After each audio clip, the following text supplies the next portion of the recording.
तर यापुढे थेट महायुतीमध्ये जायला हवं। मनसेच्या नेत्यांनी राज ठाकरे यांच्यापुढे बैठकीत आपली भूमिका मांडली आहे। आपण महायुतीमध्ये नव्हतो, त्यामुळे महायुतीच्या नेत्यांनी आपल्याला सहकार्य केलं नाही।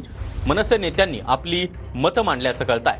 तर नेत्यांनी मांडलेल्या सर्व भूमिका राज ठाकरे यांनी ऐकून घेतल्या। राज ठाकरे यांनी विधानसभा निवडणुकीतील पराभवानंतर मनसे नेत्यांची बैठक बोलावलेली होती आणि या संदर्भात अधिक माहिती देण्यासाठी आमचे प्रतिनिधी दिनेश दुखंडे आपल्यासोबत आहेत। दिनेश, काय अधिक माहिती?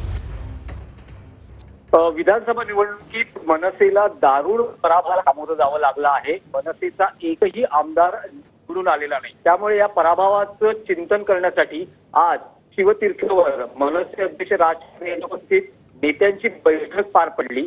या बैठकीत नेत्यांनी आपापली मतं मांडली आणि या मतांचा किंवा या सूचनांचा सूर असा होता की आपण महायुतीचा भाग नव्हतो, त्यामुळे विधानसभा निवडणुकीत महायुतीच्या नेत्यांनी आपल्याला सहकार्य केलं नाही, त्याचा फटका निवडणुकीत आपल्याला बसला।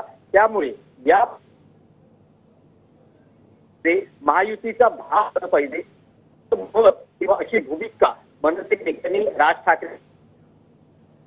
ठाकरे यांनी भूमिकांचा नक्कीच दिनेश, तुमचा आवाज आपल्यापर्यंत व्यवस्थित पोहोचत नाहीये। पुन्हा एकदा तुमच्याशी संपर्क करण्याचा प्रयत्न करू। मात्र मनसेच्या नेत्यांनी राज ठाकरे यांच्यापुढे आपली भूमिका स्पष्ट केलेली आहे। आपण महायुती सोबत जायला हवं असं या नेत्यांनी म्हटल्याचं कळतंय।